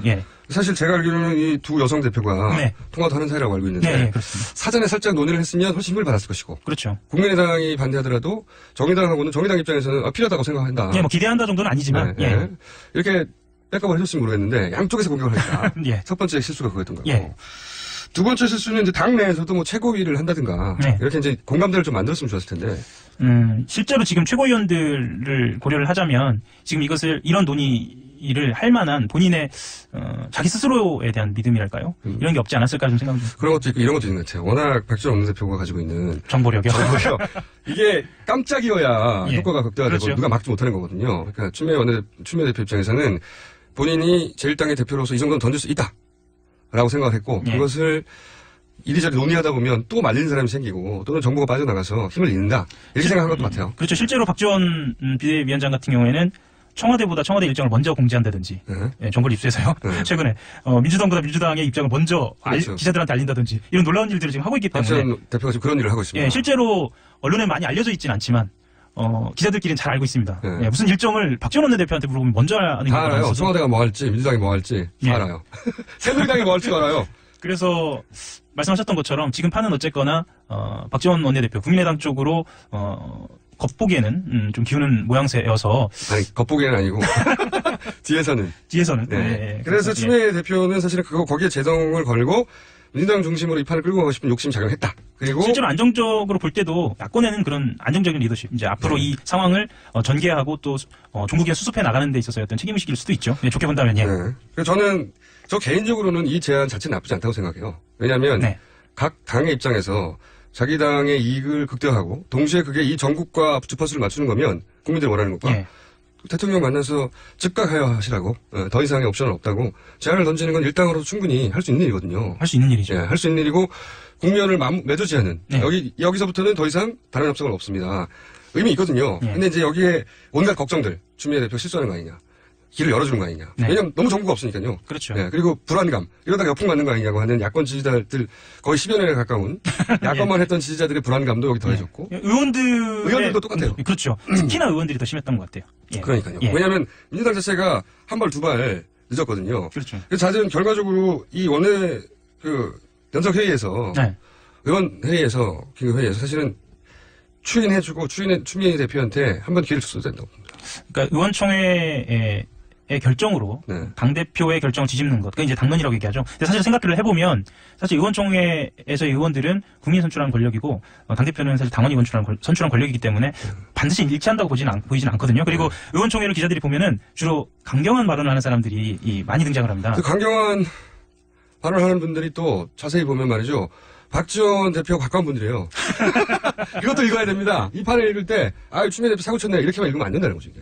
제가 이 말씀 좀 드리고 싶은데요. 어제 기자들 앞에서 가장 자세히 발언한 의원총회 분위기를 가장 자세히 이야기해준 이제 저희들 편을 풀해준다라고 이야기를 하는데 그 풀해준 분은 예전에 그 비문, 그러니까 말하자면 비노 중에 가장 대표적인 다선 의원이었죠. 그래요. 이 판은 그렇게 된 겁니다. 예. 추미애 대표가 이 판을 민당 중심으로 주도해보려고 했는데 네. 그 과정에 몇 가지 실수가 있었고 그 실수를 파고든 쪽에서 이걸 무산시키고 그리고 그 무산된 이유 중에 야권 일반이 가진 공포심도 크게 작용을 했고 그리고 이 소위 말해서 하루만에 뒤집어진 영수회담 왜 네. 최대 수혜자는 그럼 누구냐? 박지원 원내대표입니다. 오늘 제가 굉장히 너무 나와서 박지원 대표 얘기만 하다 보니까 저도 좀 난감하긴 한데요. 오늘 사실이 어때요? 박지원 원내대표 굉장히 행복합니다 지금. 네. 그죠? 제가 전화를 좀 해봤는데요. 네. 오늘 박지원 대표하고는 통화가 안 되고 그쪽 핵심 관계자하고 좀 통화를 했는데 전화했는데 아침부터 목소리 굉장히 밝더라고요. 본인이 원하는 대로 된 거예요. 예, 그렇습니다. 그래서 이 현상만 보고 네. 추미애 대표를 공격하는 건 옳지 않다. 추미애 대표가 한 실수가 있어요. 분명히. 있죠. 예.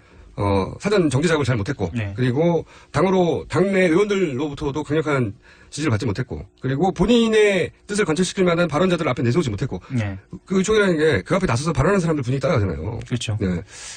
그리고 이제 어떤 해석도 있냐면 지금 추미애 대표 체제가 비선이 움직여서 이런 결정을 내렸다 이렇게 보는 시각도 있고 특히 이제 종편이라든가 이렇게 공격하기 좋은 매체들 이렇게 하고 있는데 지금 그 상황은 아닌 게 분명한 것 같습니다. 공식적인 기구가 있고 네. 특보단이 있고요. 예. 여기 또 하나의 실수라고 한다면 이제 문재인 전 대표하고 어쨌든 지분이 많은 예. 거니까 당연히 물어보긴단 말이야. 다 얘기된 거냐. 네. 근데 문재인 전 대표도 연락을 제대로 못 받은 것 같아요, 보니까. 그게 이제 페인트 모션이 아니라 진짜 그런 것 같더라고요, 보니까. 김경수 의원 같은 경우에. 실명으로 얘기합니까? 뭐 어때요? 의원인데. 아, 그렇죠. 거짓말을 안 하고 못하기로 유명한. 네, 불리한 거 물어봐도 다 사실로 인정하는. 예. 문재인 대표의 지금 현재 전 대표 비서실장 역할을 한다고 할 수 있는. 그렇죠. 예.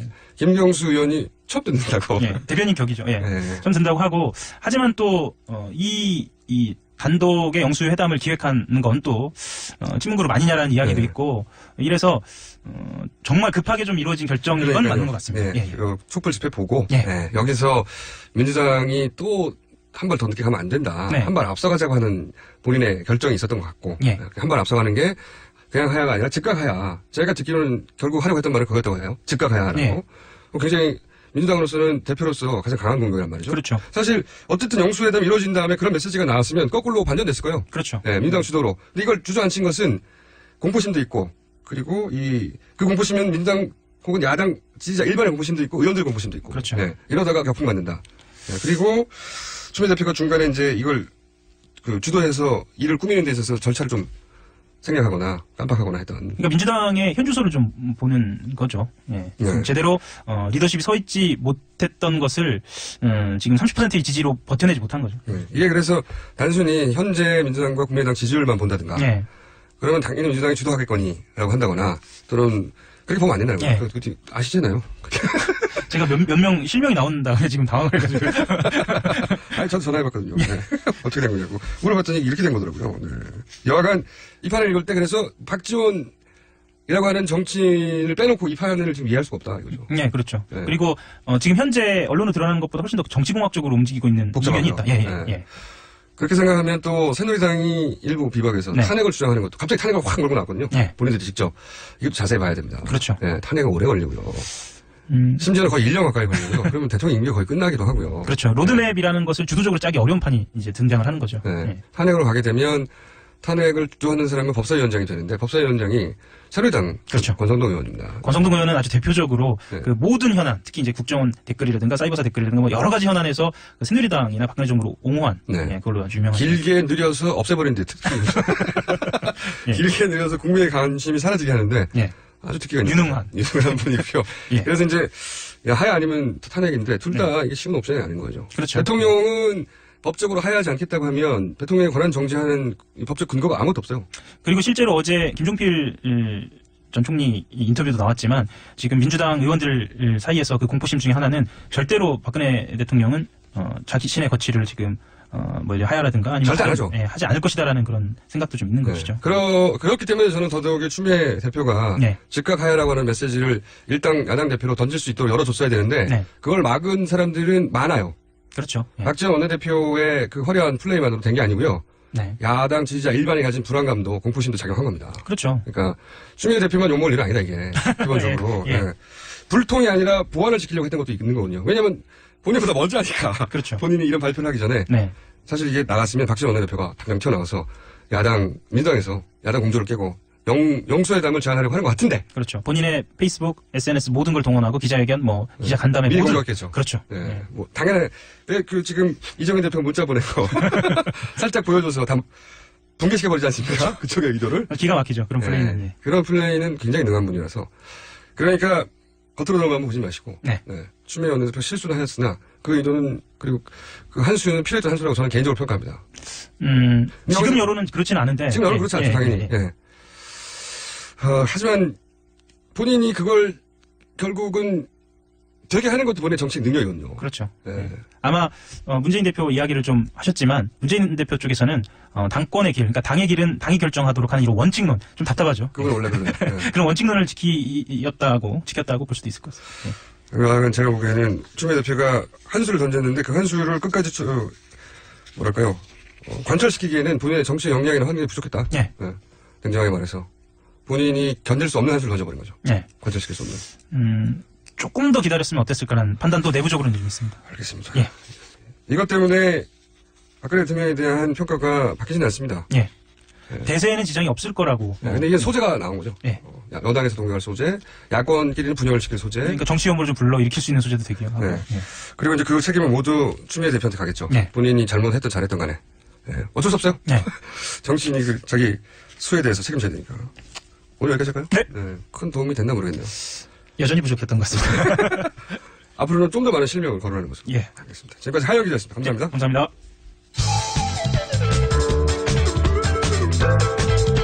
준법 정신, 편견 타파. 김호준의 뉴스 공장.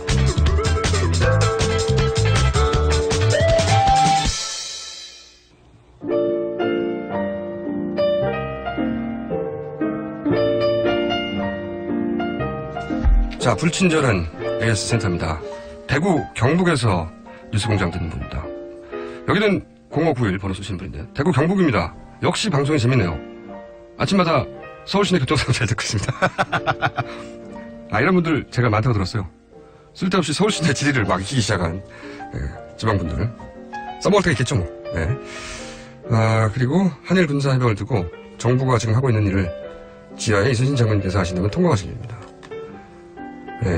몇백 년 전분이 아니라 지금도 통곡할 일이에요. 많은 분들이. 이 군사협약 관련된 이야기는 저희가 앞으로 계속 다룰 생각입니다. 여기까지입니다. 예스.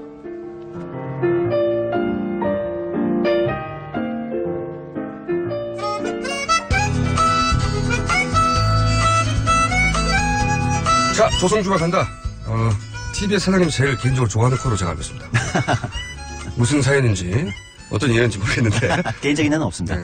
비선 실세인지는 잘 모르겠으나 조성주 조계당 전 미래정치센터 소장님 이번 주는 어디 다녀오셨습니까? 원래는 뭐 그런 생각도 했어요. 현지에서 아직도 트럼프 반대 시위가 계속되고 있다고 해가지고 현지 취재 한번 해볼까 했는데 비행기표 살 돈이 없어서 못 갔습니다. 진짜 지원이 안 돼요. 사장님 비행기표 좀 사주세요. 예. 대신 지난 주말에 있었죠. 아마 이제 여러 군데에서 브리핑을 했을 텐데 3차 촛불 집회 100만 명이 모인 자리에 다녀왔는데요. 근데 이제 그냥 집회는 일단 뭐 많은 시민들이 왔지만 조금 그 안에서 이제 좀 독특한 집회를 따로 취재를 했어요. 기자들이 그날 따로 집회를 열었습니다. 모여서. 기자들이. 네, 기자들이요. 취재해야 되는 기자들이 거기 가서 집회를 연 거군요. 예, 한 700명 정도가 모여가지고 따로 이제 집회를 열더라고요. 기자들이. 그래서 이제 그걸 취재해왔습니다. 저는 못 봤는데 취재해야 될 사람들이 취재 안 하고 집회를 한 특이한 집회였습니다. 누군지 일단 들어볼까요? 네. 진보적 성향을 갖고 있는 사람은 JTBC 보면 되고 보수적 성향을 갖고 있는 사람 TV조선 보면 된다. KBS, MBC 안 보면 그만이다. 궁금하지 않다. 관심 없다. 맞습니다. 지금 공영방송 KBS와 MBC 신사가 딱 있습니다. 어제 KBS 9시 뉴스 거기서 청와대 출입 기자가 이렇게 보도했습니다. 7시간 의혹에 대해서 청와대는 이렇게 밝혔습니다. 반전이 있었다. 대통령은 부인했다. 주어가 다 청와대, 주어가 다 박근혜입니다. 그리고 마지막에 명예훼손에 해당될 수 있으니 주의하라고 당부하는 말까지 덧붙였습니다. 이래가지고 기회 잡을 수 있습니까? 네. KBS 분들이 나오신 거군요. 예, 이분은 이제 언론노조 KBS 성재호 본부장님인데요. 집회 때 이제 발언하시는 겁니다. 그러니까 뭐냐면은 이날 이제 기자분들만 뭐 신문사나 방송 모든 기자분들 또는 언론계 인사들이 한 700명 정도 모여서 이제 따로 집회를 했는데요. 이제 핵심은 이겁니다. 이번에 이제 최순실 박근혜 게이트라고 해가지고 굉장히 많은 언론 보도들이 쏟아지고 있고 특히 또 일각에서는 오랜만에 언론이 제 역할을 하는 거 아니냐. 그렇죠. 뭐 이런 얘기가 있어요. 이게 장벽을 열어주니까 언론 실력 발휘를 하기 시작했어요. 네, 뭐 심지어는 이전에 좀 진보적 유권자들이나 시민들이 비판받던 TV조선조차도 굉장한 역할을 하고 있는 거 아니냐. TV조선은 이제 사사로운 이익이 걸리는 것도 있죠. 그래. 그런데 이게 이제 그런 측면도 있지만 한편에서는 기자들이나 언론인들 입장에서는 자괴감이 있다는 거예요. 그러니까 뭐냐면 지금까지 우리 뭐 했냐. 그러니까 이번에 시민들이 길을 열어주니까 우리가 이제 이런 걸 하는 거 아니냐. 김기춘 비서실장님이 일을 잘하신 거죠. 그렇죠. 최근에 밝혀진 비방록에 보면 비판 언론들을 발본 세 번 정도로 압박하고 하라고 했다는 게 최경화 기자의 브리핑에도 나왔죠. 전 민정수석 비방록에 나온 이게 다른 사람이 증언했다가 아니라 민정수석의 노트에 나온 거예요. 이렇게 적혀 있다고. 그런 말. 그러니까 이제 언론인들 입장에서는 이런 거죠. 그때는 숨죽여 있었던 거 아니냐 우리가. 그러니까 언론으로서 역할 그때부터 못했던 거 아니냐. 특히 이제 공영방송들. 이번에 어쨌든 JTBC나 이런 데가 이제 역할을 하는데 정작 이제 큰 규모의 공영방송들이 제 역할을 한 거냐. 사실 JTBC하고 KBS하고 규모가 비교가 안 됩니다. 그렇죠. 예, 비교가 안 되는데 지금 미치는 영향력은 거꾸로 됐죠, 완전히. 그러니까 올해 이제 이날 집회는 뭐냐면 언론인들이 단순히 박근혜 최순실 게이트를 비판하는 것이 아니라 우리부터 반성해야 된다. 우리 제 역할을 한 것에 대해서 고민해보자. 이런 얘기들이 이제 쏟아져 나온 겁니다. 제가 잠깐 며칠 전인지 몇 주 전인지 언급한 것 같은데 사실은 이런 어딘지 밝힐 수는 없고 공영방송 쪽에서 탐사보도하는 팀에서 저한테 연락이 왔어요. 왜 연락하셨냐고. 어떤 연락? 이전부터 알던 분인데 최순실 어디서부터 취재해야 되냐고. 너무 오래 손을 놓고 있어가지고 어디서부터 시작해야 될지 모르겠다는 걸 그러면서 스스로 한탄하는 거예요. 우리가 이렇게 됐다고 지금. 싫어합니다. 싫어. 예. 말씀드렸죠. 제가 알아주는 탐사보도 저널리스트라고. 여하간 그분들이 느끼는 좌절은 이 정도인 거죠. 그렇죠. 이게 생각보다 크고요. 특히 이제 KBS 같은 경우가 이제 고민이 더 많은 것 같아요. 이게 대표적인 공영방송이잖아요. 근데 이번에 KBS가 이제 제 역할을 못했다. 이제 그날 집회에서도 100만 명 나왔던 그 지난 토요일 집회에서도 KBS 취재처에 있으면 시민들이 엄청 항의를 하더라고요. 맞아요. 네. 니들은 뭐 했냐고. 그렇죠. 다 아는 거죠. 근데 사실 또 이게 거꾸로 볼 게 KBS 내부에서는 공정보도 또는 제대로 된 보도를 위해서 끊임없이 이제 내부에 투쟁이 있었거든요. 싸움이. 기자들이 기자 정신을 가지고. 그런데 이제 그게 힘이 붙였던 거죠. 네. 그리고 이제 이 기회에 나와서 한탄도 하고 알아달라고도 하고 우리끼리 다시 제대로 잘해보자고도 하는데. 그렇죠. 반성도 있고. 네. 같은 정권 안에서는 이게 되겠나 싶어요. 뭐 비서실장이 바뀌고 하면 좀 달라질 수도 있긴 하겠지만 그 기조. 눈치를 봐왔던 사람은 맞던 사람은 더 이상 안 때려도 스스로 피하거든요. 움츠리고. 무엇보다도 이제 기존의 방송이나 그 언론 쪽에 이제 위에 데스크라고 하는 또는 경영진 여기는 그대로인 거잖아요, 사실.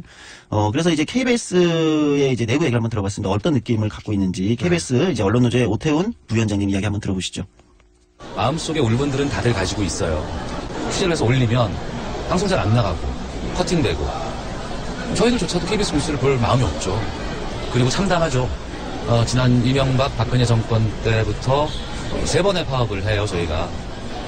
근데 달라지진 않아요. 그리고 이제 점차 그동안 목소리를 높여서 싸웠던 사람들은 배제되죠. 누락이 되거나 힘이 없는 부서라든가 방송을 취재하거나 이런 쪽보다는 다른 여타 부서로 보내신다거나 편집 부서로 간다거나 이런 경우가 좀 많이 있어 왔고 달라지지 않는다는 건 참 무력하게 만드는 것 같아요. 그렇죠. 이게 한참 힘을 모아서 싸우는데 안 달라지면 계속 힘이 빠지게 돼 있죠. 그렇죠. 그러니까 이제 KBS 내부에서도 고민이 많았던 거죠. 그러나 이제 소용이 있냐 그렇게. 예. 그런데 또 한편에서는 참 흥미로운 것은 어쨌든 지금 시민들이 뭐 100만 명이나 거리로 나올 정도로 이제 민심이 들끓고 있지 않습니까? 근데 이제 원래는 예전에는 우리가 이제 언론을 뭐 권력의 제4부 이래잖아요. 삼권 분립에서 제4부가 언론이다. 민주주의에서 언론이 중요하다고 하는데 지금 구조는 뭐냐면 시민들이 오히려 막혀 있던 어떤 민주주의의 벽을 허물고 맞습니다. 그 뒤를 이제 언론들이 이제 분위기를 타서 뒤따라오는 거죠. 그러니까 언론도 정치인도. 네. 그러니까 지금 언론들이 이제 시민들한테 빚을 졌다. 자신감을 좀 얻기 시작한 것 같더라고요. 그래서 지금도 뭐 KBS 안에도 이제 작은 농성장이 꾸려지고 우리 이제부터라도 좀 공정보도를 위해서 노력해보자. 다시 한번 싸워보자. 시민들도 저렇게 싸우고 있지 않냐. 이러면서 이제 뭐 해직 언론인 여전히 많아요. 이게 이제 이명박 정부 때부터 해직 언론이 많이 생겼고 그래서 해직 언론인들의 복지, 그다음에 이제 언론 장악 방지법 제정, 그리고 언론 장악 청문회 이거 청문회 해야 된다. 지금까지 언론이 어떻게 지금 정권에 의해서 권력에 의해서 지금 주물러져 왔는지. 지난번 세월호 참사 때도 지금은 이제 당대표가 되셨죠? 언제까지 당대표를 하실지 모르겠지만. 곧 못 하실 것 같아요. 예, 그래서 예를 들면 전화한 게 이제 그게 상당한 이제 논란이 되지 않았습니까? 그런 것처럼 언론 장악들이나 이런 시도들에 대한 이제 청문회도 해야 된다. 이런 요구들을 이제 언론인들이 하기 시작했다는 겁니다. 예. 그 구체적인 얘기 KBS 이제 언론노조 부위원장 오태훈 부위원장이 어떻게 말씀하시는지 한 번 더 들어보시죠. 예. 여기서 월급 받고 있는 저희들도 책임이 왜 없겠어요? 당연히 있죠. 죄송스럽죠. 부끄럽고 국민들 볼 낯이 없습니다. 면목이 없어요. 니네 이제 필요 없어. JTBC에 수신료 내는 게 맞을 것 같아라고 말씀을 하실 수 있을지 모르겠지만 그동안 KBS가 국민의 거심에도 불구하고 몇몇 힘 있는 사람들 그리고 몇몇 힘 있는 사람들만 바라보는 몇몇에 의해서 국민의 방송을 뺏긴 거였죠. 근데 국민의 방송을 버리진 마세요. 국민 거고 되찾으셔야 되지 버리시진 않으셨으면 좋겠고 뭐든 다 할 거예요. 네. 해야 될 수밖에 없는 상황이고 그래야지 국민 앞에 나설 수 있지 않겠습니까? 이길 거라고 저는 믿고 이 자리에 있는 거죠. 거기에 대한 희망들은 많이 갖고 있습니다. 저는 이런 생각을 해요. 저는 이제 이 일을 하다 해고된 분들이나 네. 좌천된 분들이나 뭐 예를 들어서 탐사보도 하다가 부동산 관련 부서로 간다든가. 그렇죠. 예. 황당한 거죠, 황당. 지금 뭐 콘텐츠 개발부서 뭐 기자 하던 분들이 이런 데로 가기도 하고. 취재를 해야 되는데 가서 영상 편집하라고 하고. 이게 개인의 노력으로는 이렇게 이제 니들은 뭐였어 하시는데 사장을 바꾸고 본인들의 라인으로 말 잘 듣는. 그 다음에 경영진을 교체하고 나면 그분들이 가지고 있는 인사권을 가지고 법적이거든요, 그다음부터는. 그렇죠. 인사권을 가지고 전혀 엉뚱한 것들 배출해버리면 그분들이 갑자기 부동산 관리하다가 예를 들어 탐사보도팀한테 이렇게 하라고 지시할 수 없고 끼울 수가 없는 거예요. 네.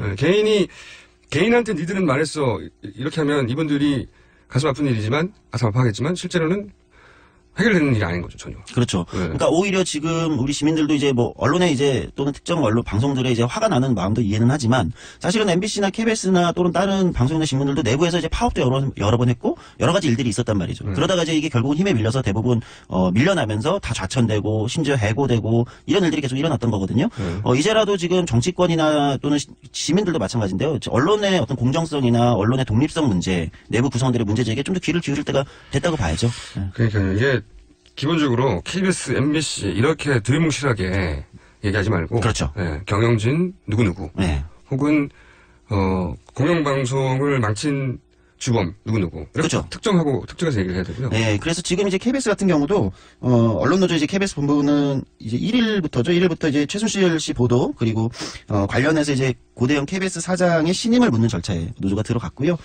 취재 보도를 명확히 밝혀질 때까지 지금 이제 여러 가지 규명을 하겠다. 예를 들면 이런 것들이 이제 행동에 나서고 있습니다. KBS 내부에서도.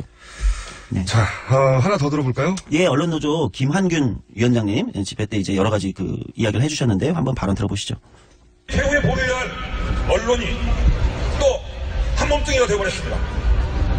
온 나라가, 온 국민이 초등학생조차도 최순실 정유라라는 이름을 할 때 공영언론에서는 이 이름들을 들어보기가 어려웠습니다. 취재하고 보도해야 된다. 기자들이 요구하니까 공영언론의 보도 책임자 이렇게 이야기했습니다. 최순실이 대통령 측근인 건 맞냐?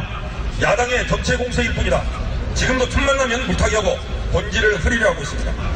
국민들도 이미 알고 있습니다. 대통령이 주범이고 범법자이고 헌법 정신을 파괴했다는 것을 알고 있습니다. 이것을 외면하고 기만하는 언론인을 우리는 언론 부역자, 언론 공범이라고 불러야 합니다. 뭐 그 개개인에 대한 마녀사냥은 우리가 조심해야 될 부분은 있지만 특별히 책임 있는 분들이 있거든요. 보통 경영진이죠. 네, 보통 왜냐하면 경영진들만 이 일을 할 수가 있어요. 이 사람을 절로 보내고 이 프로그램을 없애버리고. 근데 이게 이제 회사 내에서는 문제 삼을 수가 없지 않습니까? 그렇죠. 구성원들은 항의할 수 있지만 정당한 경영권 행사란 말이죠. 법적으로는. 그러니까 기자들이 취재를 안 하는 게 아니고 공정한 기사를 안 쓰는 건 아니에요. 썼지만 그걸 내보내지 마라. 보도가 안 되는 거죠. 네, 안 나가는 거죠. 네. 그리고 무슨 예산을 배정해줘야 취재도 이루어지는데 그거 하지 마라 그러면 어떻게 합니까? 자기 돈으로 하나요? 적금 들어가지고? 이게 안 되는 거예요. 시스템적으로 막아버리면. 그래서 이제 우리가 이번 기회에 저는 그런 생각이 들어요. 그러니까 이번에 뭐 비선실세, 뭐 청와대 권력에 대한 이제 분노가 굉장히 들끓지만 비선실세가 청와대 권력만이 문제가 아니다. 지금 이제 시민들이 이미 얘기하고 있는 건 그럼 지금까지 박근혜 정부가 추진했던 뭐 소위 노동개혁이라고 본인 주장했던 각종 노동개혁 정책들은 뭐냐.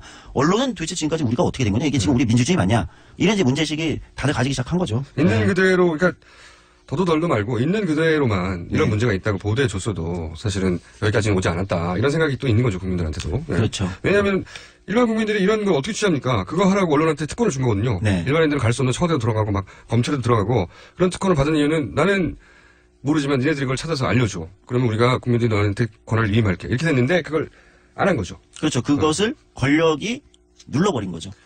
그리고 그러는데 특히 일조하고 부역하고 공조했던 사람들이 있는데 그분들한테 책임을 물어야 되는 상황이 되는 거죠. 지금.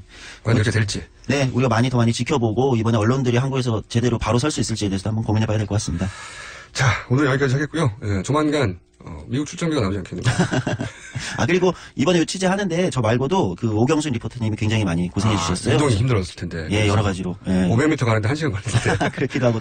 어쨌든 그래서 이 취재에 또 고맙다는 말씀 드려야 될 것 같습니다. 알겠습니다. 오경순 리포터님 수고하셨고요. 지금까지 조성주 정의당 전 미래정치센터의 소장이었습니다. 감사합니다. 감사합니다. 자, 오늘 여기까지입니다. 최순실 게이트의 뉴스공장 계속 역할 알아보도록 하겠습니다. 김어준이었습니다. 내일 뵙겠습니다. 안녕.